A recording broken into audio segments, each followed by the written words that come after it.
Count కాస్త 94 count లోకి లాగేసి 100 కౌంట్ లో పడేశారు.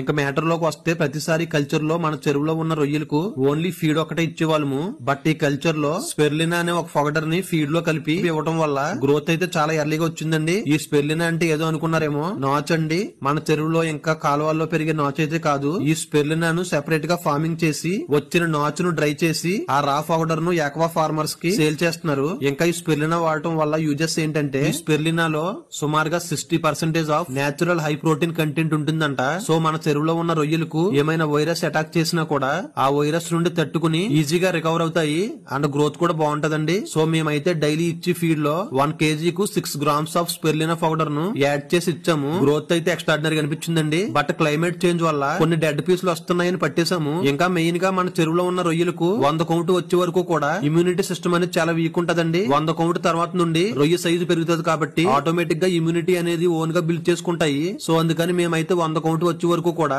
ఈ స్పెర్లినాను ఫీడ్ లో